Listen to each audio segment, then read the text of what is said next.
Welcome back to live show.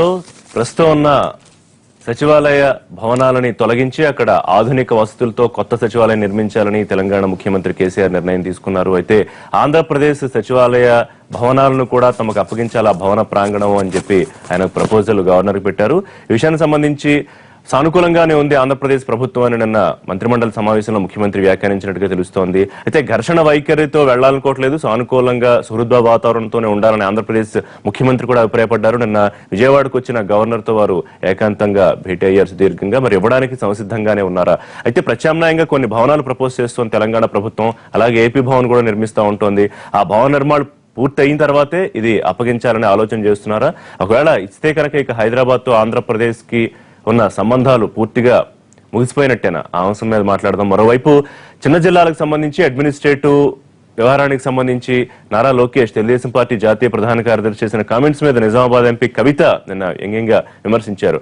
Andhra Pradesh పాలన గురించి మేము మాట్లాడితే బాగుండదు, ఎవరి పనులు వాళ్ళు చూసుకుంటే బాగుంటుంది. ఈ కామెంట్స్ ఆయన అవగాహన రాహిత్యానికి అద్దం పడుతున్నాయని ఆమె వ్యాఖ్యానించారు. మరి తెలుగుదేశం పార్టీకి తెలంగాణలో మాట్లాడే అర్హత, హక్కు లేవా? ఆ అంశం గురించి కూడా మాట్లాడదాం. లైవ్ షోలో ఇవాళ మనతో జాయిన్ అవుతున్నారు కేకే మహేందర్ రెడ్డి గారు, తెలంగాణ కాంగ్రెస్ సీనియర్ నాయకులు. కరణం ధర్మశ్రీ గారు, మాజీ ఎమ్మెల్యే, వైఎస్ఆర్సీపీ సీనియర్ నాయకులు. ఏ జీవన్ రెడ్డి గారు, ఆర్మూర్ ఎమ్మెల్యే, టీఆర్ఎస్ సీనియర్ నాయకులు. కొద్దిసేపట్లో తెలుగుదేశం పార్టీ సీనియర్ నాయకులు కూడా మనతో జాయిన్ అవుతారు. ధర్మశ్రీ గారు, ప్రధాన ప్రతిపక్షంగా ఈ అంశాన్ని మీరు ఎలా చూస్తున్నారు? ఇక ఆంధ్రప్రదేశ్ పాలన దాదాపుగా అక్కడికి ఎలగపూడికి తాత్కాలిక సచివాలయానికి షిఫ్ట్ అయింది కాబట్టి ఇక్కడ ఏమీ పరిపాలన జరగట్లేదు కాబట్టి కొత్త సచివాలయ నిర్మాణానికి ప్రపోజల్ ఉంది కాబట్టి ఆ భవనాలు మాకు అప్పగించాలని తెలంగాణ ప్రభుత్వం అడుగుతోంది. దాదాపుగా సానుకూలంగా ఉంది ఆంధ్రప్రదేశ్ ప్రభుత్వం కూడా మనకు వార్తలు వస్తున్నాయి, అఫీషియల్ గా ఇంకా రాకపోయినప్పటికీ. దీన్ని మీరు ఏ రకంగా చూస్తున్నారు? యాక్చువల్గా అండి, ఇది ఈరోజు తెలంగాణకి భవనాలు అప్పచెప్పడం కానీ లేదు అంటే ఈ భవనాలు మనం అప్పచెప్పే బాధ్యత మనం ముందే కమిట్మెంట్ కానీ ఇవన్నీ ఈ రోజు కాదండి. ఇది 1 year క్రితమే జరిగిపోయినటువంటి మ్యూచువల్ అండర్స్టాండింగ్ అగ్రిమెంట్. ఎప్పుడైతే ఓటుకు నోటు వ్యవహారం బయటకు వచ్చిందో అదే రోజుని ఆ మరుసటి రోజున అంతవరకు కూడా మీరు ఆలోచన చేయండి. ఇప్పుడు సపోజ్ నాగార్జున సాగర్ మీద ఇరిగేషన్ ప్రాజెక్ట్స్ గురించి వచ్చినప్పుడు ఆ రోజు తెలంగాణ వాళ్ళతో వెళ్తే జరిగినటువంటి పోలీసు వ్యవహారాలు కానీ ఆ తగువులు కానీ చూస్తే అంత టఫ్గా కొంచెం స్ట్రాంగ్గా ఉన్నటువంటి చంద్రబాబు తర్వాత మీకు ఆగస్టు 2014 ఆగస్టు 8వ తారీఖుని మహానాడు కార్యక్రమాలు చేసినప్పుడు 10 ఏళ్ళు ఇక్కడే ఉండి 10 ఏళ్ళు కూడా మళ్ళీ గవర్నమెంట్ని అధికారంలో తీసుకొచ్చే బాధ్యత నాది, అంతవరకు కూడా మనం ఎక్కడ కూడా ఈ 10 ఏళ్ళు మనకి ఇది ఉమ్మడి రాజధానిగా ఉంది కాబట్టి ఇక్కడి నుంచే పరిపాలన కొనసాగించి ఇక్కడి నుంచే ఇక్కడ ఉన్నటువంటిది తెలుగుదేశం పాలన అధికారంలో తీసుకొచ్చిన తర్వాతే తెలంగాణలో అధికారంలో తీసుకొచ్చిన తర్వాత తెలంగాణలో అధికారం తీసుకొచ్చిన తర్వాతే మనం అక్కడికి ఆంధ్రప్రదేశ్ పరిపాలన కొనసాగిస్తున్నాయి. అక్కడ ఇక్కడ 2 గవర్నమెంట్లు కూడా స్థాపించే బాధ్యత నాది, ఎందుకంటే నాకు ఇక్కడ ఈ హైదరాబాద్ డెవలప్ చేసినటువంటి ఘనత నాది అని చెప్పినటువంటి పెద్ద మనిషి ఎప్పుడైతే ఓటుకు నోటుకు వ్యవహారం వచ్చిందో తోకముడిచి వెరీ నెక్స్ట్ డే ఆయన అక్కడికి వెళ్ళడం, అక్కడి నుంచి విత్ ఇన్ 1 year అగ్రిమెంట్లు ఏవైతే ఆంధ్రాకి సంబంధించినటువంటి సంస్థలు ఉన్నాయో లేదా ఆంధ్రాకి సంబంధించినటువంటి వ్యవస్థలు ఉన్నాయో ఆ వ్యవస్థల్ని సంస్థల్ని కూడా ఇమీడియట్ గా with in span of 1 year మార్పు చేయాలనే దీంతో ఆ రోజు జరిగినటువంటి పాలన ఆంధ్రప్రదేశ్ ప్రజలకి ఇది మనది అనే ఒక భావం కలిగించడానికి ముఖ్యమంత్రి తీసుకెళ్లారు అనే ఆలోచన లేదా మీకు? మరి అలాంటప్పుడు అయితే ఆ 1 year ఆ ఓటుకు నోటు వ్యవహారంలో 1 year క్రితం ఏమో 10 కోట్లు ఖర్చు పెట్టి ఇక్కడ సెక్రటేరియట్ ఎల్ బ్లాక్ లో సీఎంకి సంబంధించినటువంటి ఛాంబర్ కి 10 crores ప్రజాధనాన్ని ఎందుకు దుర్వినియోగం చేస్తారండి? నిజంగా అదే ఉండేటప్పుడు ఉంటే ఎస్ మనం అక్కడికి వెళ్ళి మనం అక్కడ కమిట్మెంట్ అక్కడ ఉండి అక్కడి నుంచి పరిపాలన సాగిద్దాం. ఏదైనా ఉండి కొంతమంది మంత్రులు రాలైనటువంటి వాళ్ళు ఇక్కడ సంబంధించినటువంటి వాళ్ళు ఇంకా వ్యవహారాలు అడ్మినిస్ట్రేషన్ సంబంధించి ఉంటే దప్పదప్పాలుగా మనం మార్పు చేద్దాం. ఆ రోజు day 1 నుంచి ఉండాలి కదా, ఆ రోజు లేదు. అలా 10 crores ఖర్చు పెట్టడం, సీఎం రాకపోకలకు సంబంధించినటువంటి విపరీతంగా ప్రజాధనాన్ని దుర్వినియోగం చేయడం, ఇవన్నీ చేసిన తర్వాత ఎప్పుడైతే ఇంకో విషయం ఏంటంటే ఓటు నోటు వ్యవహారంలో వచ్చేటప్పుడు ఇద్దరు కూడా నిన్ను బ్రహ్మదేవుడు కాపాడలేడని ఈయనంటే నువ్వు కాదుగా నీకెంత పోలీసు బలగం ఉంది, నాకు అంతే పోలీసు బలగం ఉంది, హైదరాబాద్ లో నాకు డీజీపీ వస్తుంది, నీకు డీజీపీ ఉంది, నీకు ఏసీబీ ఉంటే నాకు ఏసీబీ ఉంది, చూసుకుందా అన్నటువంటి పెద్ద మనిషి వెరీ నెక్స్ట్ డే ఎందుకు ఎట్లా దీనికి ఏంటంటే ఆ వెంకయ్యనాయుడు రాజ్నాథ్ సింగ్ గారు చెప్పినటువంటి మంత్రాల వల్ల లేకపోతే ఏంటనేది ఎవరికైనా ఇటు సామాన్యుడు కూడా అనుమానం వస్తుంది. అయితే ఇక్కడ ఒకటి మీరు అడిగినటువంటి ప్రశ్నకి ఏంటంటే ఎప్పుడైనా ఈ 10 ఏళ్ళలో ఎప్పుడైనా సెక్రటేరియట్ తెలంగాణకు అప్పచెప్పవలసినటువంటి బాధ్యత ఉంది. కాకపోతే ఇక్కడ ఒకటి మోరల్ గా మనం ఆలోచించుకోవాల్సింది, ఆంధ్రాకు సంబంధించినటువంటి వ్యాపారస్తులు కానీ, ఆంధ్రాకు సంబంధించిన ప్రైవేట్ సంస్థలు కానీ, ఆంధ్రాకు సంబంధించినటువంటి ఎడ్యుకేషన్ సంస్థలు కానీ కొంత భరోసా ఉండేది. పర్వాలేదులే 10 years ఇక్కడే ఉంటది, ఇబ్బంది ఉంది ఎవరికన్నా ఆంధ్రప్రదేశ్ సంబంధించి వ్యాపారస్తులు హైదరాబాద్ లో నైతికంగా మోరల్ గా డిగ్రేడ్ అవుతున్నారు, 100% డిగ్రేడ్ అవుతారు. ఎందుకంటే సెక్రటేరియట్ ఎప్పుడైతే లేదో సెక్రటేరియట్ ఎట్లా ఉంటదంటే మనం ఢిల్లీ వెళ్తే ఎలా ఉంటుందో, లేకపోతే పక్కన మహారాష్ట్రకి వెళ్తే ఎలా ఉంటుందో ఆ ఫీలింగ్ ఉంటుంది తప్ప ఉమ్మడి రాజధాని 10 ఏళ్ళు ఉందనే భావన అయితే మాత్రం వీళ్ళకి లేదు. ఎంతవరకు వాస్తవం చూద్దాం. మనతో పాటు తెలుగుదేశం పార్టీ నాయకులు జాయిన్ అయ్యారు. AP SC corporation chairman, party senior నాయకులు జూపూడి ప్రభాకర్ గారు. అసెంబ్లీ లేదా సెక్రటేరియట్ భవనాలకు సంబంధించి అప్పచెప్పాలి, ఎందుకంటే కొత్త సచివాలయ నిర్మాణానికి ముఖ్యమంత్రి ప్రపోజల్ సిద్ధం చేశారు. సానుకూలంగానే ఉంది అని కూడా నిన్న వారు వ్యాఖ్యానించారు. సానుకూలంగానే ఉన్నారా భవనాలన్నీ అప్పచెప్పడానికి? ధర్మశ్రీ గారు ఒక సీరియస్ కామెంట్ చేశారు. ఒక ఓటుకు నోటు ఇష్యూ రాకపోతే కనుక ఇక్కడే ఉండేవారు, ఇక్కడ కూడా పార్టీని అధికారంలో తీసుకొస్తానని ముఖ్యమంత్రి చెప్పారు. ఇవాళ అప్పగించడానికి మరి ముందే అండర్స్టాండింగ్ కుదిరిపోయింది అని. ఇక్కడ వైఎస్ఆర్ కాంగ్రెస్ పార్టీ ఎలాగో అక్కడ లేదు ఇక్కడ లేదు, గాలిలో తిరుగుతున్నాడు ఒక రాజకీయ పార్టీగా, గాలి మాటలు మాట్లాడితే మాకే అబ్జెక్షన్ లేదు. తెలుగుదేశం పార్టీ చాలా కన్స్ట్రక్టివ్గా ఈ రాష్ట్ర రాజకీయాలని, సో రాష్ట్రం అనివార్యంగా విడిపోయింది. అది ఆంధ్ర ప్రజలకు ఏమాత్రం ఇష్టం లేనటువంటి ఒక దారుణమైనటువంటి విభజన. అది జరిగిన తర్వాత రీఆర్గనైజేషన్ యాక్ట్లో 2014 ఒక 10 సంవత్సరాలు ఉండొచ్చు, ఈ 10 సంవత్సరాల లోపల మీరు ఏమైనా నిర్మాణాలు చేసుకోండి. 10 సంవత్సరాల కన్నా ముందే 2 సంవత్సరాల్లోనే నిర్మాణం చేసుకొని ఏపీ సెక్రటరియట్ అక్కడికి వెళ్ళింది. అబ్జెక్షన్ ఎందుకు ఉండాలి? సెంట్రల్ గవర్నమెంట్ 10 సంవత్సరాలు భావిస్తే 2 సంవత్సరాలనే చేసుకొని మేము వెళ్ళిపోవడం జరిగింది. ప్రజలకి దగ్గరగా వెళ్ళటం, ఈ రోజు కాకపోయినా రేపైనా వెళ్ళాలి. మెంటల్గా ప్రిపేర్ అయిపోయినట్టు ముఖ్యమంత్రి గారు తనే అందరికన్నా ముందు సెక్రటరియట్తో ముందు పంపించి ఆయన వెనక వెళ్ళలేదు కదా. దానికన్నా ముందు సంవత్సరం ముందు తను వెళ్ళి అక్కడి నుంచే పరిపాలన చేస్తూ ప్రజలకు దగ్గరలో ఉండే ఒక మార్గాన్ని, అదేవిధంగా ఎంతకాలం ఈ విధంగా నడపాలి, రోజు షట్లింగ్ వ్యవహారం కాదు, మీరు కూడా వచ్చేసేయండి అంటే వెళ్ళటం జరిగింది. అంతేగాని ఇది నోటుకు కేసు. నేను అడుగుతున్నా, ఒకవేళ ధర్మశ్రీ గారు బాడీ లాంగ్వేజ్ తోటి అడ్డదిడ్డంగా మాట్లాడితే నేను చెప్పలేను, కానీ ఓటుకు నోటు కేసు మీరు ఏం చేయగలిగారు నేను అడుగుతున్నా. కేసీఆర్ భయపెట్టాడంటే భయపెట్టిన కేసీఆర్ ఏం చేయగలిగాడు చంద్రబాబు నాయుడు గారిని? లేదా అక్కడ ఏసీబీ లేదా, లేదా అక్కడ ప్రభుత్వం లేదా, అక్కడ పోలీసు లేదా, దానిలో తప్పేంటి? అంటే ముఖ్యమంత్రి లేకపోతే ప్రభుత్వం ఇవన్నీ లేకుండా ఉంటున్నాయా? మాటల యుద్ధం కాదు కావాల్సింది. Announce of practice is greater than a turn off theory అంటాం. ప్రాక్టికల్ గా ఏం జరుగుతుంది, ప్రజలకు ఏది కావాలి, దట్ ఈస్ చంద్రబాబు నాయుడు గారు. ధర్మశ్రీ గారు ఇంకొక మాట రేజ్ చేశారు. అక్కడికి వెళ్ళిపోవాలి ముందే నిర్ణయించుకుంటే గనక 10 కోట్లు ఖర్చు పెట్టి ఇక్కడ ఎందుకు ముఖ్యమంత్రి తన ఛాంబర్ ని సిద్ధం చేసుకున్నారు? సార్, ఇప్పుడు 10 కోట్లు ముఖ్యమంత్రి కార్యాలయం అంటే 10 కోట్లు కావచ్చు, 5 కోట్లు కావచ్చు, 2 కోట్లు కావచ్చు, లేకపోతే రేపు మేము అక్కడ కట్టినటువంటి భవనాలు ఉన్నాయి, దానిలోంచి సెక్రటేరియట్ రేపు ఇంకో భవనానికి వెళ్తుంది. వీళ్ళు ఇప్పటిదాకా ఏమన్నారు వీళ్ళందరూ కూడా, ఈ భవనాలన్నీ టెంపరీ, లేకపోతే ఇక్కడ టెంపరీ సెక్రటేరియట్, భవనాలు పర్మనెంటే. సో ఈ 2000 మందినో లేకపోతే ఒక 5000 మందినో తీసుకెళ్ళటం కోసం అకామిడేషన్ సెక్రటేరియట్ పరిపాలన కోసం ఇవ్వటం జరిగింది. సో ముఖ్యమంత్రి గారు బ్లాక్లో, సో రాష్ట్రం విడిపోయిన తర్వాత ఎల్ బ్లాక్ ని ముఖ్యమంత్రి గారు ఎంచుకున్న తర్వాత ఆ బ్లాక్ ని రిపేర్ చేసుకోవాల్సిన అవసరం ఉంటుంది. నేను అడుగుతాను ఇంకొక అంశం, అసలు ఈ రోజు తెలంగాణ ముఖ్యమంత్రి మొత్తాన్ని పడగొడతానన్నాడు. దాని మీద వాట్ ఇస్ యువర్ కామెంట్? మేమేమి దాన్ని పడగొట్టడం లేదు కాదు, కొంత డబ్బు ఖర్చు అవుతుంది రిపేర్స్ కి. ఆ రిపేర్స్ ఎవరైనా లవణాలు అంటే అది అక్కడ ఉన్నటువంటి సిమెంట్ కూడా పీక్ పారేస్తాడు. 10 కోట్లు వృధా చేశాడు ఆంధ్ర. 10 కోట్లు కాదు, ముఖ్యమంత్రి కార్యాలయానికి 5 కోట్లు కావచ్చు, 7 కోట్లు కావచ్చు, కొంత డబ్బు ఖర్చు అవుతుంది. మీరు ఏమంటారు? ఈ రోజు కూడా భవనం ఉండొచ్చేమో, ఈ రోజు కూడా మళ్ళీ ముఖ్యమంత్రి గారు ఆంధ్రప్రదేశ్ వచ్చినప్పుడు, తెలంగాణకు వచ్చినప్పుడు, చెప్పండి ప్రభాకర్ గారు. ఇప్పటికైతే నేను పొలిట్ బ్యూరో నిర్ణయం తీసుకుందా? తెలంగాణ ప్రభుత్వం పెట్టిన ప్రపోజల్ కి సానుకూలంగా ఉన్నారు సార్? ఇక్కడ మేము అసలు ఘర్షణ వాతావరణంలోకి ఏపీ ప్రభుత్వం రాదలుచుకోలేదు. సో ప్రపంచవ్యాప్తంగా ఉన్నటువంటి అనేకమైన ఉదాహరణలు మా దగ్గర ఉన్నాయి. భారతదేశంలో ఉన్నటువంటి రాష్ట్రాల్లో విరగొట్టినప్పుడు ఉన్నటువంటి ఉదాహరణలు మనకు ఉన్నాయి. లేకపోతే అన్ని అవకాశాలు కూడా ఎదగినటువంటి రాష్ట్రాలు చాలా కనబడుతూ ఉన్నాయి. ఈ రోజు నిన్నటిదాకా అన్నదమ్ములుగా ఉన్నటువంటి మేము చాలా సుహృద్భావ వాతావరణంలోనే ముఖ్యమంత్రి గారు, తెలంగాణ ముఖ్యమంత్రి గారు తన కేబినెట్ ద్వారా లేదా తన ద్వారా గవర్నర్ ద్వారా ఒక సందేశాన్ని పంపించారు. అక్కడే వెంటనే పొలిట్ బ్యూరో తీసుకుని ఆ ముఖ్యమంత్రి గారు మాట్లాడటం జరిగింది. దానిలో మంచి చెడులు ఖచ్చితంగా ముందుకు వస్తాయి. ఆంధ్రప్రదేశ్ కి 10వ షెడ్యూల్లో ఉన్నటువంటి అనేకమైన అంశాలని, కృష్ణా జలాలని, లేకపోతే వీటన్నిటిని కూడా వాటిని కూడా తెలుసుకునే ఒక ఆలోచన విధానం మా దగ్గర పాయింట్ అంటే అన్ని విషయాల్లో సుహృద్భావ వాతావరణం ఉందా అనేది కూడా పాయింట్. జగన్ రెడ్డి గారు చెప్పే ముందు మహేందర్ రెడ్డి గారు ఎట్లా చూస్తున్నారు ఈ ఇష్యూని మీరు? ఒకటండి, ఆంధ్రప్రదేశ్ విడిపోయినప్పుడు సరే ఇవాళ కాకుండా రేపైనా ఇక్కడ పరిపాలన తరలించాల్సిందే. ఎందుకంటే 10 సంవత్సరాలు టైం ఇచ్చారు కాబట్టి ఆ 10 సంవత్సరాలు అంచెలంచెలుగా తరలిస్తారా, ఒకేసారి తరలిస్తారా అనేది అక్కడ ఆయా ప్రభుత్వాల ప్రజల యొక్క మనోభావాలకు అనుగుణంగా నడుచుకోవాల్సిన అవసరం ఉంది. సరే, ఇంతకుముందు ధర్మశ్రీ గారు మాట్లాడుతూ ఏమన్నారంటే రాజకీయమైన స్పీచ్లు అనేకమైన ఇచ్చారు. ఓటుకునే కేసులు వచ్చినప్పుడు అనేకమైన మాటలు ఒకరికొకరు మాట్లాడుతున్నారు. నువ్వెంత అంటే నీవెంత, నీకు అది ఉన్నా అంటే నాకు ఇది ఉంది. ఈవెన్ పోలీసులను మోహరింపే అంటే ఈ గడ్డ పైన, తెలంగాణ గడ్డ పైన కూడా పోలీసులను మోహరిస్తాం అనేంత స్టేజ్కు పోలీస్ స్టేషన్లు పెడతాం, పోలీసులను కూడా మోహరింపజేస్తాం, ఇన్ని బెటాలియన్లు వస్తున్నాయి, ఇన్ని ట్రూపులు వస్తున్నాయి, మరి ప్లటూన్లు వస్తున్నాయని చెప్పిన పరిస్థితి వరకు కూడా మనం వెళ్ళినాం.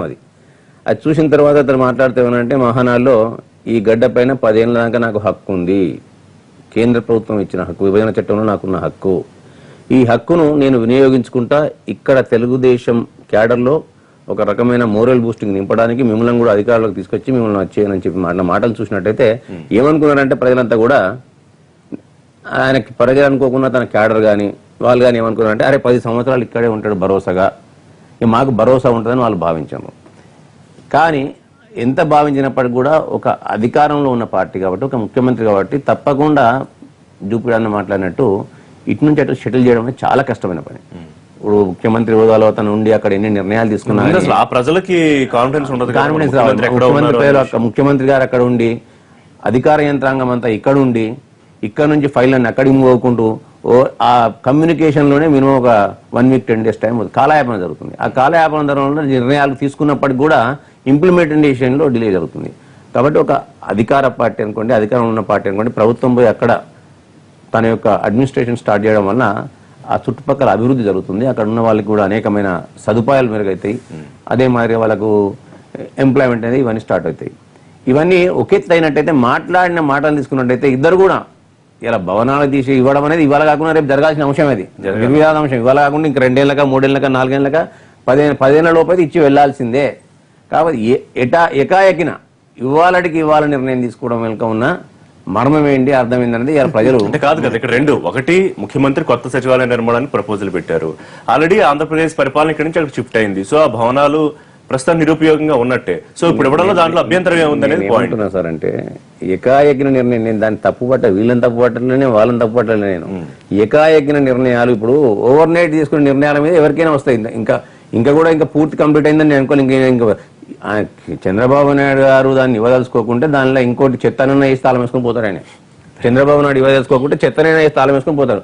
కాబట్టి ఈ ప్రభుత్వానికి ఆ ప్రభుత్వానికి సయోధ్య కుదిరింది ఓటుకునేటు కోసం అనేది నిర్విధాన అంశం, లేదు కదా. జగన్ రెడ్డి గారు, ఒకటి నిన్న పాలిట్ బ్యూరోలో చర్చ జరిగింది, దాదాపుగా సానుకూలంగానే ఉన్నారు అనే ఒక అంశం బయటకు వచ్చింది. గవర్నర్ గారితో కూడా ముఖ్యమంత్రి గారు భేటీ అయ్యారు. కానీ ఇంకొక విషయం ఉంది, 9-10 స్కెడ్యూల్లో ఏవైతే ఇద్దరికి కొన్ని వివాదాలు కొన్ని సంస్థలకు సంబంధించి ఉన్నాయో అవి తేలిన తర్వాత, రెండోది ఆంధ్రప్రదేశ్ ప్రత్యేకంగా మీరు ఏదైతే భవన్ ఒకటి కట్టిస్తా ఉంటున్నారో 10 ఎకరాల స్థలంలో ఏపీ భవన్ నిర్మాణం జరిగిన తర్వాత మాత్రమే మీకు అప్పగించే అవకాశం ఉన్నట్టుగా అనిపిస్తోంది. అట్లాంటి సంకేతాలు ఏమైనా ఉన్నాయి మీకు? ఇప్పుడు గౌరవనీయులు రాష్ట్ర ముఖ్యమంత్రి వర్యులు కేసీఆర్ గారు మొదటి నుంచి చెప్తా ఉన్నారు, అన్నదమ్ములుగా విడిపోదాం, ఆత్మీయులుగా కలిసి ఉన్నాం.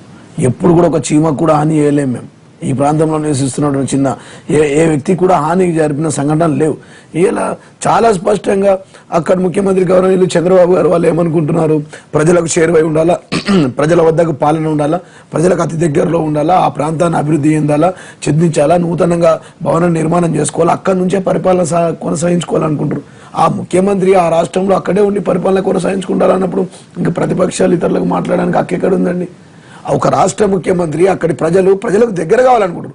ఒక రోజు జర్నీ అవుతుంది. హైదరాబాద్లో, అమరావతిలో పని ఉన్నటువంటి, ఆంధ్రప్రదేశ్లో పని ఉన్నటువంటి ప్రజలు ఎవరైనా సెక్రటరీకి రావాలంటే 3 రోజులు, ఒక రోజు రానికి, ఒక రోజు పోనీకి, ఒక రోజు ఉండడానికి ఖర్చు. అట్లాంటి దాంతో పాటు ఖర్చు, సామాన్య ప్రజలకు అందుబాటులో లేని పాలన. ఎందుకని ప్రజల వద్దకే పాలనని గౌరవ ముఖ్యమంత్రి గారు చంద్రబాబు గారు అక్కడ వెళ్ళారు. గౌరవ ముఖ్యమంత్రి కేసీఆర్ గారు ఈ ప్రాంతంలో ఈ భవనాలను నూతనంగా నిర్మించుకున్నారు. దాంట్లో తప్పేముందండి? అక్కడ పంచాదే లేదు. దాని మీద కొన్ని విమర్శలు ఉన్నాయి కానీ ఇప్పుడు అధికార పాయింట్ ఉన్నాయి, దాని మీద కూడా విమర్శలు చేస్తున్నారు కాంగ్రెస్ టీడీపీలు. విమర్శలు చేస్తారు సార్. ఇప్పుడు ప్రతిపక్షాలు ఉన్నాయి విమర్శలు చేయడానికి. ఇలా ఈ రాష్ట్రంలో ప్రతిపక్షాల పని ఏముంది సార్? మేము ఎస్ అంటే వాళ్ళు నో అంటారు, మేము అవునంటే వాళ్ళు కాదంటారు, మేము కడతామంటే వాళ్ళు అద్దంటారు, మేము భగీరథ ద్వారా నీళ్ళు ఇస్తామంటే వాళ్ళు లక్ష్మణ్ గారు అయితే లేకపోవడం రాశారు అద్దంటారు. ముఖ్యమంత్రి. అవును రాస్తారు సార్. ఇప్పుడు మేమేమంటున్నామంటే మేము చేసే చెడు పని. ఇప్పుడు ఒక 30 సంవత్సరాల కింద ఒక పరిపాలనకు అట్లా అనుకూలంగా ఉండే, ఇలా నూతనంగా లేటెస్ట్ పద్ధతిలో వస్తున్నటువంటి పరిపాలనకు అనుకూలంగా ఉండాలని ఆ భవనాన్ని నిర్మాణం చేసుకుంటాం. గతంలో మీరు ఒక పాత ఇంట్లో ఉండేది, మా జూపేడి గారు ఒక 30 సంవత్సరాల కింద మామూలు కూన పెంకల ఇంట్లో ఉంటాడు, ఇవాళ స్లాబ్ వేసుకొని 2 ఫ్లోర్లో డూప్లెక్స్ ఇల్లు కట్టుకుంటాడు. మా మహేందర్ అన్న కూడా అంతే, అప్పటికి అనుగుణంగా ఆ ఊర్లో కూన పెంకల ఇంట్లో ఊర్లో ఉన్నాడు, సామాన్య ఇంట్లో ఉన్నాడు. ఇవాళ పరిపాలనకు అనుగుణంగా ఇంత పరిపాలన సౌలభ్యం కొరకు పరిపాలన వికేంద్రీకరణ గురించి ప్రజలకు అందుబాటులో విధంగా 10 జిల్లాల్ని 31 జిల్లాలు చేశాం సార్, 28 రెవెన్యూ డివిజన్లు చేశాం. ఇవాళ ఇన్ని మండలాలు ఎందుకు చేసినాం? పరిపాలన వికేంద్రీకరణ జరగాలని చేసినాం. పరిపాలన ఇప్పుడు ఉన్నాయండి, ఇప్పుడు ఇరిగేషన్ డిపార్ట్మెంట్ ఉంది, ఎక్కడ ఉందండి? ఇరిగేషన్ డిపార్ట్మెంట్ ఎక్కడో ఉంది, సెక్రటరీలో మంత్రి ఉంటారు, ఇంకో దగ్గర డిపార్ట్మెంట్ ఉంటుంది. అట్లా కాకుండా అన్ని డిపార్ట్మెంట్లు అక్కడే ఉండి ఏకతాటిపై ఉండి ఒకే బిల్డింగ్ నుంచి పరిపాలన చేస్తే సౌలభ్యం ఈజీగా ఉంటుంది. మంత్రులు ముఖ్యమంత్రులు అక్కడ నుంచి పరిపాలన చాలా బ్రహ్మాండంగా కొనసాగించవచ్చు. మనం నమ్ముకున్న పాలసీలు ఏవైతే ఉన్నాయో ఈ పథకాలన్నీ మనం చెప్పిన ప్రకారం చెప్పినట్టు 2 ఏళ్లలో కంప్లీట్ చేయొచ్చు అనే ఉద్దేశం. చిన్న పాయింట్, ముఖ్యమంత్రి గారు నెక్స్ట్ మంత్ శంకుస్థాపన ఏడాదిలో పూర్తి చేస్తామనే భరోసాతో ఉన్నారు. అయితే ఈ లోపు ఏపీ భవనాలు అప్పగించడానికి వాళ్ళకు ఒక భరోసా అంటే ఆల్రెడీ స్థలాల కేటాయింపు, ఏపీ భవన్ నిర్మాణం, శంకుస్థాపన, లేకపోతే ఇప్పుడున్న స్థల ఆఫీసులకు సంబంధించి షిఫ్టింగ్ అవన్నీ అయిన తర్వాత తీసుకుంటారా? దాని గురించి కొంచెం క్లారిటీ కావాలి కదా. వస్తాయండి, ఇద్దరు ముఖ్యమంత్రులు కూర్చొని మాట్లాడదు, మన పరిధిలోని అంశం కాదు. ఇద్దరు ముఖ్యమంత్రులు గవర్నర్ దగ్గర కూర్చుంటారు, మాట్లాడుకుంటారు, పనులు ప్రారంభించుకుంటారు. ఇద్దరు ముఖ్యమంత్రులు అసలు పంచాదే లేదు కదా. ఆ ముఖ్యమంత్రి అక్కడికి వెళ్ళిపోయినాడు, అక్కడ పని చేసుకుంటున్నాడు, చాలా బ్రహ్మాండంగా వర్క్ జరుగుతూ ఉన్నాయి. ఇక్కడ కూడా ఇక్కడ ముఖ్యమంత్రి ప్రతినిత్యం రివ్యూలు, పనులు, పథకాలు, సంక్షేమ పథకాలు ప్రతినిత్యం ఒక దినం 24 గంటలు ఉంటే 18 గంటలు ప్రజల సంక్షేమం గురించి మాట్లాడుతూ ఉన్నారు. ఇక ఈ బిల్డింగ్ల గురించి పంచాయతీ ఎక్కడ వస్తుంది? మహేందర్ రెడ్డి గారు చెప్పినట్టు, చూపుడు గారు చెప్పినట్టు వాళ్ళు అక్కడ పరిపాలన కావాలనుకుంటారు, అక్కడికే వెళ్తా ఉన్నారు. ప్రభాకర్ గారు మీరు కూడా అదే మాట చెప్తారా? పంచాయతీ లేనట్టేనా ఈ భవనాల అప్పగింత విషయంలో? కొన్ని విషయాల్లో మనం చాలా సైంటిఫిక్ గా మాట్లాడాలి. సో సైంటిఫిక్ గా మాట్లాడి ఎందుకు అంటున్నానంటే 10 సంవత్సరాల దాకా మాకు ఇక్కడ ఉన్నటువంటి అధికారం కానీ హక్కు కానీ వీటన్నిటిని మేము టోటల్గా మేము అప్పచెప్పేసి మేము వెళ్ళాం కాబట్టి మా బిల్డింగ్స్ కానీ లేకపోతే మా రెసిడెన్సెస్ కానీ లేకపోతే మాకు ఉన్నటువంటి ఫెసిలిటీస్ని మొత్తం మీకు ఇస్తామని గ్రాంటెడ్గా తీసుకోవడానికి ఏమాత్రం అవకాశం లేదు. బట్ ఇక్కడ మేము ఘర్షణ వాతావరణానికి రావటం లేదు. ఇందాక జగన్ రెడ్డి గారు అన్నట్టుగా ఇద్దరు ముఖ్యమంత్రులు కూర్చున్నప్పుడు అడ్మినిస్ట్రేషన్ కూర్చున్నప్పుడు కొన్ని అంశాలు క్లారిటీ వస్తాయి, కొన్ని రాకపోవచ్చు కూడా. అయితే ఎక్కడైతే పీఠముడు ఉంటుందో దాన్ని మేము చర్చల ద్వారా మేము దాన్ని ముందుకు తీసుకెళ్తాం. At the same time bulldozing the things. వెళ్ళిపోయారు కాబట్టి ఇది ఖాళీగా ఉంది కాబట్టి మాకు ఇచ్చేసేయండి, మాకు అర్జెంటుగా ఉంది, మాకు వాస్తే ప్రధానం అనే కాదండి. అంటే ఇక్కడ అందుకే నేను సైంటిఫిక్గా అంటున్నాను. మేమేమంత మూర్ఖత్వంలో లేము, లేకపోతే మేము అంత ఇర్రేషనల్గా కూడా ఉండదలుచుకోలేదు. చాలా స్పష్టంగా మా ముఖ్యమంత్రి గారు మాకున్నటువంటి హక్కు ఏంటి, ఈ రాష్ట్ర ప్రజలకి, ఆంధ్రప్రదేశ్ ప్రజలకి హైదరాబాద్ మీద ఎప్పుడు దాకా అంటే ఇప్పుడు ధర్మశ్రీ గారు ఒక పాయింట్ అన్నారు, అవకాశం ఉంటుందా ఇక్కడ ఉన్న వ్యాపారస్తులకు లేకపోతే మరో వర్గాలకు తరలిపోయిందంటే ఆ భరోసా, ఆ కాన్ఫిడెన్స్ లాస్ అయిపోతారు అనే పాయింట్ కూడా ఉంటుంది సార్. వాళ్ళ హక్కులను కాలరాయట్లేదు సార్. వాళ్ళకి ఇతర బిల్డింగ్లు ఇస్తామంటారు, అవసరమైతే ఇతర ప్లేస్ ఇస్తాంటారు, జాగిస్తాంటారు, అవసరమైతే బిల్డింగ్లు కట్టిస్తామంటారు. ఇది this issue is very painful issue అండి. డివిజన్ అనేది డివిజన్ జరిగిన తర్వాత జరగకముందు మెంటల్గా ప్రిపేర్ అయినటువంటి కుటుంబాలు కానీ వ్యాపారస్తులు కానీ లేదా చాలామంది ఉంటారు. ఈ రోజుకి హైదరాబాద్ని వదిలిపెట్టలేక ఉన్నటువంటి కుటుంబాలు వ్యాపారస్తులు చాలామంది ఉన్నారు. So it doesn't mean that మనం జీవితకాలం ఇక్కడే ఉండాలని ఎక్కడ లేదు. ఇంకా రాష్ట్రం విడిపోయిన తర్వాత ఖచ్చితంగా you have to take a choice. No choice. Government ఆఫీసులు కాదు, ప్రజలు అనేవాళ్ళకి చాయిస్ ఉంటుంది. అయితే ఇక్కడ మొత్తం నిరుత్సాహంగా ఉండాల్సిన అవసరం కూడా లేదు. ఎందుకంటే ప్రపంచవ్యాప్తంగా తెలుగు వాళ్ళు కానీ ప్రపంచవ్యాప్తంగా వివిధ భాషలు, వివిధ రాష్ట్రాలు, వివిధ దేశాలు బతుకుతున్న నేపథ్యం. మన పిల్లవాడు హైదరాబాద్, అమెరికా వెళ్ళాడు, లేదా లండన్ వెళ్ళాడు, ఎలా ఉన్నారు? బ్రహ్మాండంగా ఉంటారు. ఎక్కడైనా ఇబ్బంది వచ్చినప్పుడు ఖచ్చితంగా జన్మభూమి గానీ కుటుంబం గానీ గుర్తొస్తూ ఉంటాయి. సో ఇదే తరహా మొత్తం గుర్తంగా అప్పగించే అవకాశం లేదు. మా క్యాబినెట్ మా ముఖ్యమంత్రి గారు చాలా సైంటిఫిక్ గానే ముందుకెళ్తున్నారు దీని మీద. దీనికి ఎవరికైనా అబ్జెక్షన్స్ ఉన్నట్లయితే రేషనల్ గా ఉండాలి తప్పితే ఏదో మనం మాట్లాడాలి కాబట్టి నేను ఎప్పుడు ఇప్పుడు ఎప్పటికైనా 10 ఏళ్ళ తర్వాత అయినా మారాలి. మేమేమో ఇక్కడ కేసీఆర్ ఏమో ఇక్కడ మాకు చేస్తున్నాం ప్రభుత్వ సంస్థలను ఒకే దగ్గరికి ఉండాలనేది కానీ మేము డిఫర్ అవ్వట్లే. బట్ ఇక్కడ ఏంటంటే ఇక్కడ ఉన్నటువంటి ఏదో అనుకుంటున్నారు కానీ చూపుడు అన్న ఇక్కడ ఉన్నటువంటి క్యాడర్ కూడా డిమారలైజ్ అయిపోయి ఉన్నారు. ఇప్పుడు మీకు అర్థం కావట్లేదు మీ పార్టీ పరంగా. పోనీ అది మీ ఇష్యూ వదిలేయండి. ఇక్కడ చంద్రబాబు నాయుడు ఇక్కడ చంద్రబాబు నాయుడు సైతం ఇక్కడి నుంచి వెళ్ళడం ఇష్టం లేదు, లేకపోతే ఇక్కడ ఎందుకు ఇల్లు కట్టుకుంటారని మళ్ళీ కొత్తగా అనుకోండి. ఎప్పుడు రాష్ట్ర డివిజన్ అయిన తర్వాత పోనీ డివిజన్ ముందు అయితే అనుకోవడానికి ఎట్టి అదే చెబుతున్నాం కదా. ఇక్కడ ఏంటంటే 10 ఏళ్ళు ఉండొచ్చు, హైగా అడ్మినిస్ట్రేషన్ చేసుకోవచ్చు అని చెప్పి ఆ రోజేమో కేసీఆర్ ఏమో మాకు కావాల్సినటువంటిది జిహెచ్ఎంసీ నుంచి అసలు ప్లాన్ అప్రూవల్ ఇవ్వకుండా కావాలని ఆపేస్తున్నారని పెద్ద మనిషి వెరీ నెక్స్ట్ డే ఎప్పుడైతే ఈ వ్యవహారం బయటకు వచ్చిందో యాగాలకి వెళ్తుంటారు, ఆహ్వానాలు ఇన్విటేషన్కి వెళ్తుంటారు. కేసీఆర్ ఎప్పుడే పాప వెళ్ళినటువంటి దాఖలాలు లేవు.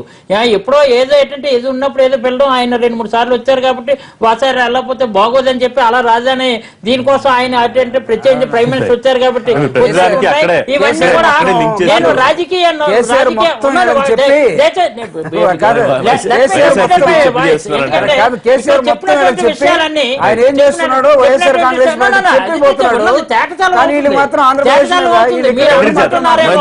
ఈ రోజు సంబంధించినటువంటి వాళ్ళందరినీ కూడా ఒక రకంగా వాళ్ళకి నిరాశపరిచినట్లు లెక్క. మీరు అది మీరు అనుకుంటున్నారు అలా ఉంటుందా? ఎందుకంటే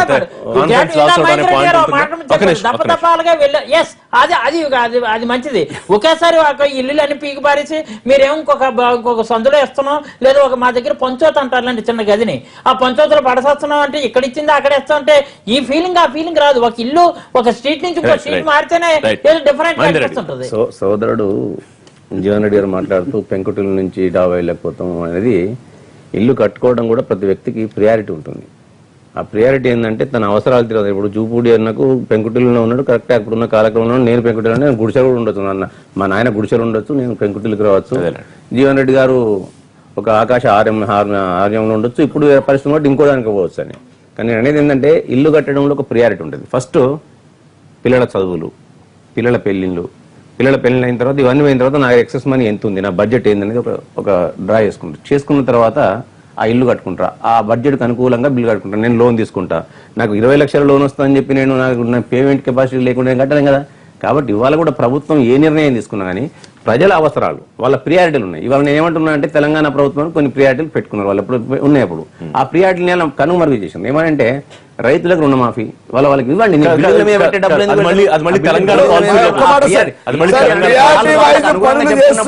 వాళ్ళకి అనుగుణంగా చెప్పాల్సిన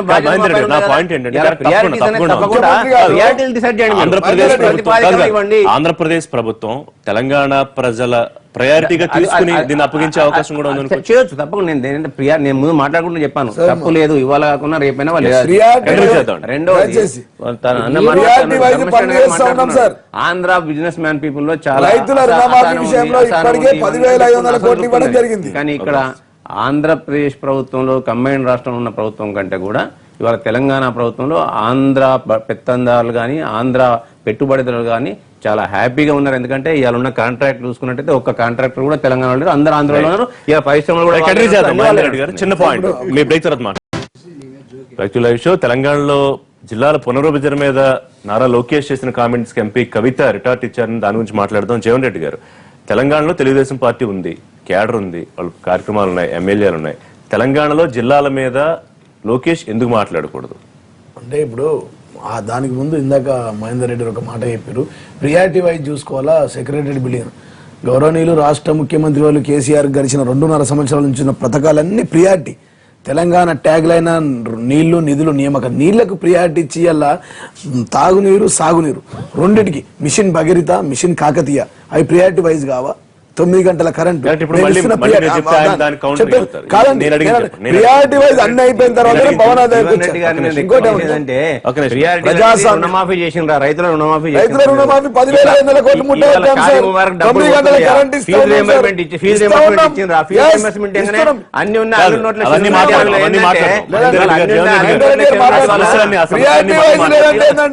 లక్ష కోట్ల రూపాయలు ఫీజు రియంబర్స్మెంట్ చేయండి. ఎందుకు చేయట్లేదు అవన్నీ? లక్ష కోట్లు ఇవాళ ఆరోగ్యశ్రీ ఎందుకు బంద్ అయిందండి? వినండి. ఆరోగ్యశ్రీ ఎందుకు బంద్ అయింది? లక్ష కోట్లు వినండి. ఇవాళ ఫీజు రియంబర్స్మెంట్ చేయకుండా మీరు ఏమైంది? అమెరికా పోయే 1200 మందికి సీఎం సర్టిఫికెట్లు వస్తలేవు. వాళ్ళ సర్టిఫికెట్లు వస్తలేవు. ఇవాళ మీకు ఇవాళ ఇటువంటి మహేందర్ రెడ్డి గారు మాట్లాడినప్పుడే మాట్లాడలేదు సార్. ఆగాలి. Jeevan Reddy, sir, priority wise గా పనులు చేస్తా ఉన్నాం. ప్రియారిటీ వైజ్ గా పనులు చేస్తా ఉన్నాం. ప్రజల ప్రియారిటీ కాదు, మీ ప్రియారిటీల ప్రకారం చేస్తాం. మహేందర్ రెడ్డి ఇంకో పాయింట్ రైజ్ చేస్తారు. అది కాదు నేను అడిగిన దాని ప్రశ్న చెప్పండి. నారా లోకేష్ చిన్న జిల్లాలకు సంబంధించి ఆయన ఒపీనియన్ ఏదన్నా చెప్పొచ్చు. దానివల్ల ఉపయోగం ఉంటుందా, లేకపోతే అడ్వాంటేజ్ ఉంటాయా, డిసడ్వాంటేజ్ ఉంటాయా, అయితే వేచి చూడాలా అని. అసలు ఆయనకి మాట్లాడే ఇదే లేదు, అవగాహన లేదు, ఆయన ఏపీ పాలనే చూసుకోవాలి అనడం ఎంతవరకు కరెక్ట్? ప్రజాస్వామ్యంలో ఎవరైనా మాట్లాడచ్చు, మాట్లాడనీకి లేదని అనలేదు ఆమె మాట్లాడిన పద్ధతి చూస్తే అవగాహన లేకుండా మీరు మాట్లాడుతున్నారు. మీ పాలన మీ ఇల్లు మీరు చక్కగా దిద్దుకోరి, మా ఇంట్లోకి ఎందుకు వస్తారు అని చెప్పారు. దాంట్లో తప్పేముందండి? మీ రాష్ట్రంలో మీ పాలన ఉంది, మీకు జిల్లాలు అవగాహన లేదంటాం పెద్ద విమర్శ కదా. అవగాహన లేదని మొత్తం యావత్ రాష్ట్రం అంతా మొత్తుకుంటా ఉంది. కానీ పేపర్లో నిన్న చూసినాం, మొన్న మంత్రి విషయంలో చూసినాం, మొన్న ధర్మశ్రీ గారు మాట్లాడగా చూస్తా ఉన్నాం కదా. అవగాహన వినండి, అవగాహన లేకుండా మాట్లాడడం తప్పేముందండి? మేమేమంటాం, మీ రాష్ట్రం యొక్క మేమేమంటారు, మీ రాష్ట్రం యొక్క పనితీరు మీరు చేసుకోండి. మా రాష్ట్రం యొక్క తెలంగాణ రాష్ట్రంలో కూడా తెలుగుదేశం పార్టీ ఉంది కదా. ఛత్తీస్గఢ్ లో కూడా టీడీపీ ఉంది, ఢిల్లీలో టీడీపీ ఉంది, ఉత్తరప్రదేశ్ లో ఉంది, జార్ఖండ్ ఉంది సార్ టీడీపీ, ఇక్కడ కూడా ఉంది. ఎస్, జాతీయ పార్టీ కాదని మేము అంటామే. తెలుగుదేశం జాతీయ పార్టీ, తెలుగుదేశం జాతీయ పార్టీలు 89 ఈ దేశంలో. మేమేమంటుంటే మీ చిన్న రాష్ట్రం నూతనంగా ఏర్పడింది, కష్టాల్లో ఉన్న రాష్ట్రం, మీరు చెప్పిన పథకాలన్నీ అమల్లోకి తెచ్చుకొని చాలా బ్రహ్మాండంగా పరిపాలించుకోరు, అక్కడ దృష్టి సారించండి. మీరు కూడా మాలేగా పరిపాలన వికేంద్రీకరణ చేసుకోండి, కానీ మా మీద మాట్లాడేంత అవగాహన అంత సీన్ లేదని చెప్పి అన్నారు. దాంట్లో తప్పేముందండి? ఒక వ్యక్తిని కానీ ఒక వ్యవస్థను కానీ మొత్తాన్ని వీళ్ళకే తెలుసు వాళ్ళకేమీ తెలియదనే ఏహిభావంతో మాట్లాడితే చరిత్ర మనకు కనపడుతూ ఉంటుంది. అహంకారపూరితంగా వ్యవహరించినటువంటి ఏ రాజు కానీ ఏ నాయకుడు కానీ చరిత్రలో మిగలడు.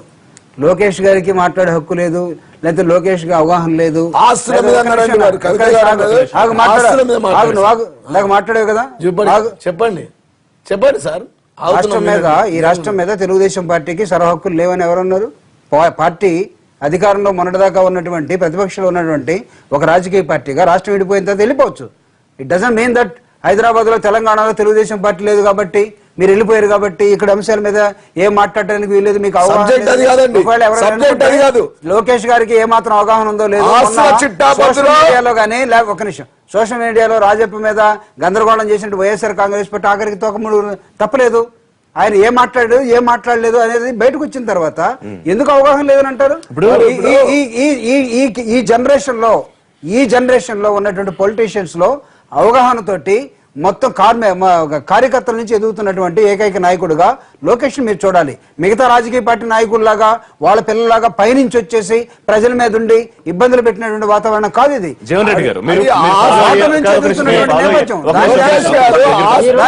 దాన్ని మీరు ఎలా చూస్తున్నారంటే అవసరం లేదండి. వారు ప్రకటించినప్పుడు ప్రకటిస్తారు, మేము ప్రకటించినప్పుడు మేము ప్రకటిస్తాము. చంద్రబాబు గారు ప్రకటించారని చెప్పి మా ఆస్తులు చిట్టా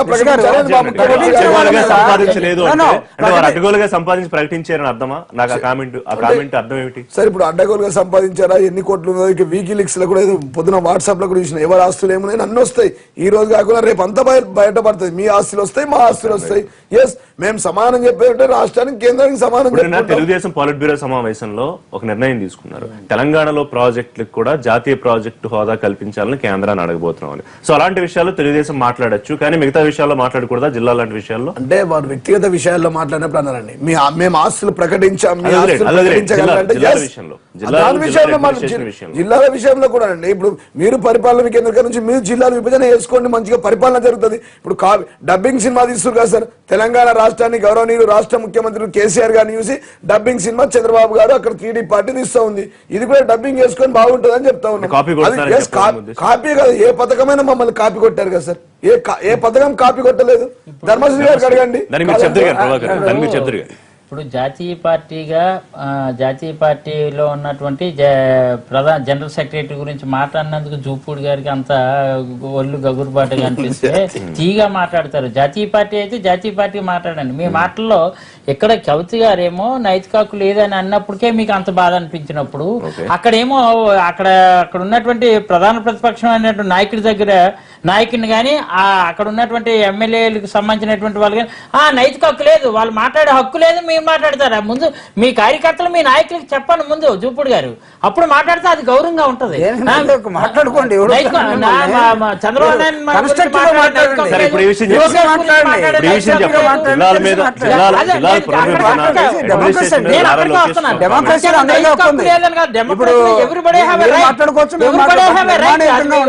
ఎందుకంటే మాట్లాడే రైట్ గానీ మాట్లాడే వాక్ స్వాతంత్రం అది ఎప్పుడో అంబేద్కర్ గారు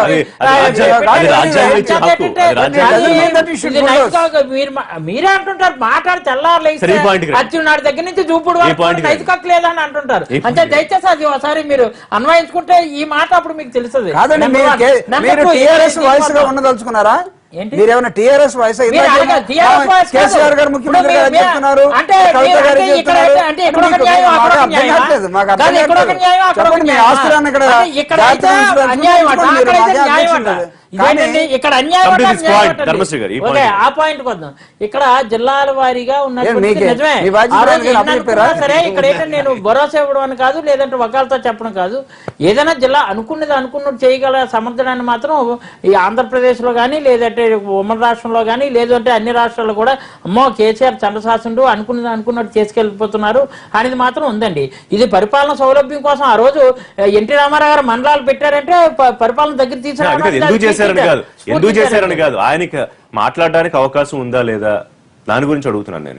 తెలుగుదేశం పార్టీ జాతీయ ప్రధాన అలా అది అక్కడ మీరు దానికి ముందు వెనక పాయింట్లు చూడాలి. ఎందుకంటే మేమే చాలా ట్రాన్స్పరెంట్ గా ఉన్నాం, మేమే నిజాయితీ పనులు అని చెప్పి మా తాలూకు సొమ్ము ఇలా అలా ప్రకటిస్తారా, వారసత్వ రాజకీయాలు అవన్నీ అంటే దానికి అన్వయిస్తూ కవిత గారు చెప్పినటువంటి మాట ఒకసారి దాని క్లిప్పింగ్స్ ఒకసారి ఓపెన్ చేస్తే రెండు అంశాలు. ఒకటి, అడ్డగోలుగా ఆస్తులు ప్రకటించుకునేంత ఆస్తులు మాకేమీ లేవు, పాయింట్ నెంబర్ 1.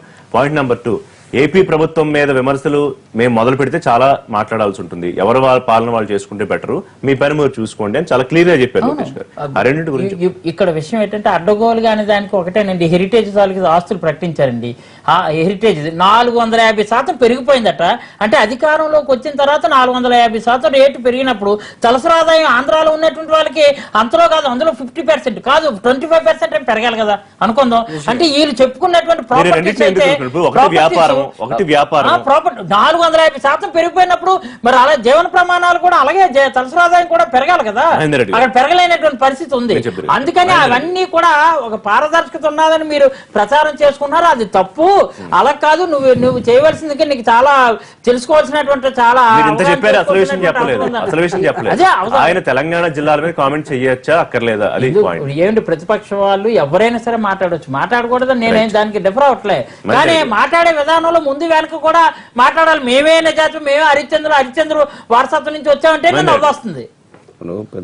సోదరుడు జీవన్ రెడ్డి గారు మాట్లాడుతూ, అంటే దానికి రాకముందు ఒక చిన్న ఇష్యూ అంతే, వేరేం లేదు, మాట్లాడుతూ నరం లేని నాలుగే ఏమైనా మాట్లాడదానికి నిదర్శనం. సార్ మళ్ళీ ఇప్పుడు కాదు మీరు వదిలేండి. దేనికనంటే చంద్రబాబు నాయుడు గారు వారు దగ్గరికి పరిపాలన తీసుకుపోవడానికి చాలా మంచి నిర్ణయం తీసుకున్నారు, పోతున్నామని చెప్పుకుంటూ వచ్చాను. మళ్ళీ ఇవాళ చెప్పడానికి ఇంకో రకంగా మాట లోకేష్ గారు ఏంటంటే అవసరాన్ని బట్టి అందరూ మాట్లాడతారు, అవసరాలకు అనుగుణంగా వాళ్ళ అవసరం ఉన్నప్పుడే సుహృద్భావ వాతావరణం వస్తుంది, లేనప్పుడు అంతా అన్ని అవే అని నేను చెప్పబోతున్నాను, అంతే తప్ప వేరేం లేదు. రెండోది, ఇలా కవిత గారు వారు ఒక పార్లమెంటేరియన్, భారత రాజ్యాంగం మీద ప్రమాణ స్వీకారం చేసి ఇవాళ పార్లమెంట్లో అడుగుపెట్టిన ఒక వ్యక్తి. అంటే భారత రాజ్యాంగం పైన అందరికీ అవగాహన ఉండదని అనుకుంటాం అందరం, బహుశా తనకు కూడా అవగాహన ఉంటుంది, తప్పకుండా ఉండకపోవడం అన్న ప్రశ్నే లేదు. కానీ భారత రాజ్యాంగం మీద అవగాహన ఉన్నవారు మీరు మాట్లాడడానికి వీలు లేదు అనేది, అది భారతదేశంలో ఒక రాజకీయ పార్టీగానే కాదు, ఒక సామాన్య పౌరునికి కూడా ప్రశ్నించే హక్కు, మాట్లాడే హక్కు ఉంది. ఆ మాట్లాడే హక్కు దాన్ని వారి విజ్ఞతకు వదిలేస్తున్నారు, కవిత గారి విజ్ఞత. సరే, రాజకీయంగా మీరు ఏం విమర్శించుంటారు, టీడీపీ మీద మీరు విమర్శిస్తారు, మీ పైన వారు విమర్శిస్తారు, మీ ఆస్తులు ఎంత వాళ్ళ ఆస్తులు ఎంత అనేది మీరు ఓపెన్ డిబేట్ పెట్టుకోండి, మీరు అందరికి చేసుకోండి, దాన్ని కూడా మేము కాదనట్లేదు. ఎందుకంటే ఎవరు ఎంత సంపాదించారో అందరికి ప్రజలకు కూడా తెలుసు, ఎంత సంపాదించినా కూడా అందరికి ప్రజలకు కూడా తెలుసు. సరే, ఇలా 10 సంవత్సరాల నుంచి పవర్లో ఉన్న వాటిని ఎక్కువ సంపాదించచ్చు, నేను తక్కువ సంపాదించిన అక్కడ బెరీజ్ ఉంటుందే తప్ప వేరే ఉన్నది. ఈ తను మాట్లాడొద్దు అన్నది మాత్రం నిర్విధంగా ప్రజాస్వామ్యానికి వ్యతిరేకం, ప్రజాస్వామ్య విలువలను కాపాడాల్సిన బాధ్యత ఒక పార్లమెంటరీగా తన పైన ఉండేది. రైట్. ప్రభాకర్ గారు. సార్ ఇక్కడ కొన్ని సాంప్రదాయాల్ని పాటించడంలో మిగతా వాళ్ళు నేర్చుకోవాల్సిన అవసరం ఉంటుంది. గత 6 సంవత్సరాలుగా ఈ దేశంలో ఉన్నటువంటి మేధావులు కానీ ఈ రాష్ట్రంలో ఉన్నటువంటి చాలా మంది కూడా చంద్రబాబు నాయుడు గారు తన ఆస్తుల్ని ప్రకటిస్తున్న విధానాన్ని మెచ్చుకుంటున్నారు. చేతనైతే దాన్ని పాటించాలి. పాటించకపోగా తన ఆస్తుల్ని ప్రకటించిన వెంటనే విరుచుకుపడే విధానం ఏదైతే ఉందో, తప్పుడు లెక్కలు వేరే కథల్ని స్టోరీలు రాసి చూపించే విధానం ఏదైతే ఉందో, ఇది ఈ రాష్ట్రానికి ఈ దేశానికి మంచి పద్ధతి కాదు. Income tax assessment is totally different. Election కమిషన్లో ఇచ్చే అఫిడవిట్, మహేందర్ రెడ్డి గారు పెద్ద లాయరు, తర్వాత జీవన్ రెడ్డి గారు కూడా ఆయన వక్త లాయరు, మొత్తం తెలిసి ఉండాలి. నేను మధ్యలో ఉన్నటువంటి నాయకులు ధర్మశ్రీ గారు మాజీ ఎమ్మెల్యే, ఆయన కూడా కంటెస్ట్ చేశాడు, మొన్న చేశాడు, అంతకుముందు చేశాడు. మీ ఎలక్షన్ కమిషన్కి ఇచ్చే అఫిడవిట్ని ఎలా చూపిస్తారు? మీకున్నటువంటి మీ తాతలు మీ తండ్రులు కట్టినటువంటి ఇల్లుని మీరు ఇన్కమ్ ట్యాక్స్కి ఇచ్చే అసెస్మెంట్కి ఎలా చూపిస్తారు? తేడా ఉండదండి. లోకేష్ గారు తన తండ్రి 30 సంవత్సరాల క్రితం కొనుక్కున్న ఇల్లుని దాన్ని ఒక రేటు పెడితే, అరే మీ ఇల్లు రేటు పెరగలేదా, ఇప్పుడు ఎంత ఉంది, ఇది కదా చూపించాల్సింది. అంటే జనాల్ని మాయ చేసి ఈయన తప్పుడు ఉండండి. ఒక నిమిషం ఆగన్నాను, చాలా స్పష్టంగా తెలుసు. ఎవరు ఆస్తులు ఏమున్నాయో చాలా స్పష్టంగా తెలుసు. ప్రకటించినంత మాత్రాన అది వాస్తవాలని అవాస్తవాలని కాదు, ప్రజలకు చాలా స్పష్టంగా తెలుసు ఎవరు ఆస్తులు ఏమున్నాయో. ప్రపంచ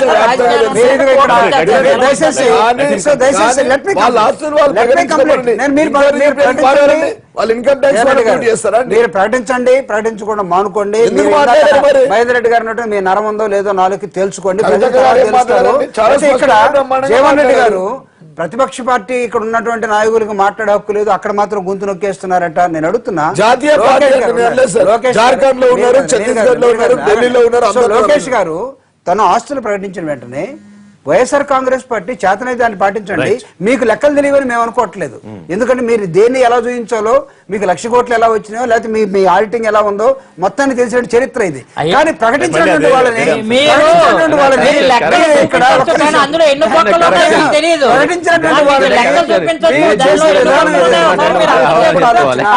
అది తప్పుడు. ఒక్క నిమిషం. రెండోది మీరు మీరు వైఎస్ఆర్ కాంగ్రెస్ పార్టీ టీఆర్ఎస్ కి మౌత్ పీస్ గా మీరు మాట్లాడాలనుకుంటే తెలుగుదేశాన్ని వ్యతిరేకించాలి కాబట్టి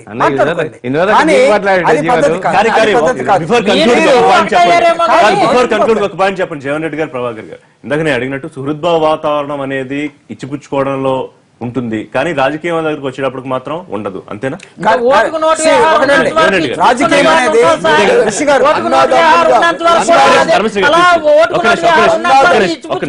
అన్నదమ్ములుగా విడిపోదాం, ఆత్మీయులుగా కలిసి ఉందామని చెప్పి ఇప్పుడు 15 సంవత్సరాల కింద చేష్టల్లో కూడా ఉందండి. అన్నదమ్ములుగా కలిసి ఉందాం, ఆత్మీయులుగా విడిపోయి సంపాదించుకుందాం, విడిపోయి సాధించుకుందాం.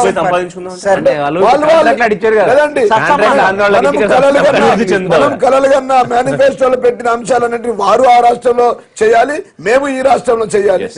తెలుగుదేశం పార్టీ మా అధినాయకుడు ఆలోచన ఒకటే, 2 రాష్ట్రాల మధ్య ఘర్షణ వాతావరణాన్ని అట్ ద సేమ్ టైం మా హక్కుని మేము వదులుకునే స్థితిలో కూడా లేము. దీనికోసం ఒకవేళ మీరేమైనా బుల్లే చేయాలనుకుని లేకపోతే ఇబ్బంది పెట్టాలనుకుంటే మా లైన్ ఆఫ్ ఉండదు, కానీ ఎవరి రాష్ట్ర ప్రయోజనాల కోసం వాళ్ళు పోరాడతారు.